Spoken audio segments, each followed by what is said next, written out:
Welcome back, handymen and women. Today is a pretty good day. Well, not for a lot of people, but for me, because the rains have really hit finally here in Arizona. The monsoons are in full force, and my schedule is starting to get packed with leaky roofs.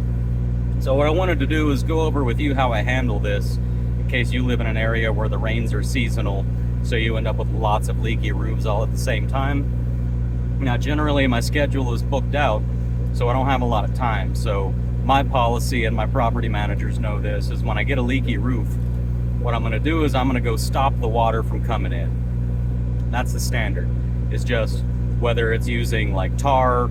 I like to use the silicone, the white silicone stuff, which is like $119 a gallon, but it does an outstanding job. But I stop the leak, and I always invoice a minimum of $150 for that, because I'm typically having to reschedule and or cancel other jobs to make sure I get these leaks fixed.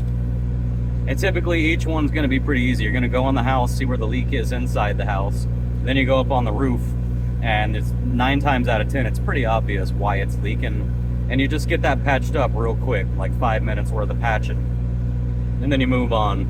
And what's nice is this time of year, when I get enough of them coming in all at the same time, you know, I can easily do like a $600 day just by doing 4 of those leaky roofs, and I don't do any of the drywall or anything else. I just take pictures of all that and I fix the roofs. So that's $600 for, you know, fixing 4 roofs plus whatever else I've got scheduled for the day.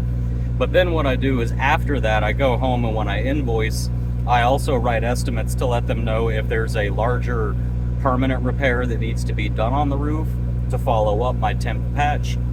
And then I also write an estimate for the drywall repairs that are going to be necessary. So this time of year for me tends to be about a month straight of leaky roofs. Once it rains, once it monsoons for a month here, pretty much anything that's gonna leak has leaked. So you got all those wrapped up, and then you've got about 2 months of drywall work. And drywall is very profitable, at least for me. There's not a lot of good handymen that do a good job at drywall, and all the professional drywall guys are busy making even more money as professional drywallers. So if you're decent at the drywall, you can put in some pretty big estimates. So it's a nice time of year.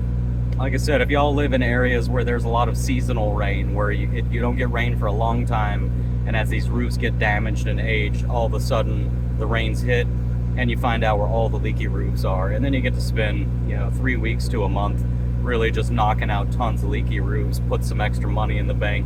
You get to show your property managers that you're on the ball.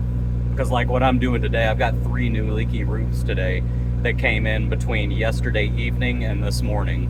So all 3 of those are going to be patched today, just so they don't get any more water in the house. And your property managers will like that, and you charge good money.